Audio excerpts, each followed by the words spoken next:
మనం ప్రశ్నించాలి మన పిల్లల్ని. ఏం చేస్తున్నావురా? ఇలా చేస్తే ఏమవుతుందో తెలుసా? నీవు సోమరిగా మారిపోతావు. నీవు వయసుకు వచ్చేటప్పటికి కష్టపడాల్సిన వయసులో కష్టపడకపోతే, కాల విలువను గుర్తు తెలుసుకోకపోతే జీవితంలో ఏడుస్తావు.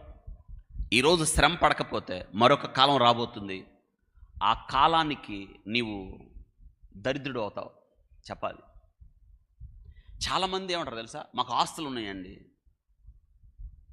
మాకు స్థలాలు పొలాలు ఉన్నాయి, వీడు కాలు మీద కాలేసుకొని తినచ్చు.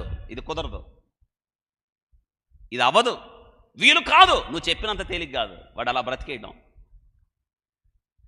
మన బిడ్డలకి ప్రశ్నించడం ద్వారా బాధ్యతను గుర్తు చేయడం. కూర్చోబెట్టి అడగాలి. మన కుమార్తెలను అడగాలి, ఇంట్లో ఉన్న ప్రతి ఒక్కరిని అడగాలి, ఎవరైనా అడగాలి. బాధ్యత గుర్తు తెలుసుకోవాలి. ఏం చేస్తున్నావు, నీ ఉద్దేశం ఏంటి? అడగపోతే ఎలా? మన 4 గోడల మధ్య ఈ ప్రశ్నించే తత్వం మనలో రాకపోతే ఎలా? ఎందుకో తెలుసా? మనం ఏ ప్రాంతంలో ఉన్నామో అక్కడ దేవుని పిల్లలు. మనం కళంకము కానీ దోషము కానీ ఏది లేకుండా చీమల్లాగా బ్రతకాలి. మనం శ్రద్ధ కలిగిన వాళ్ళండి. వాళ్ళు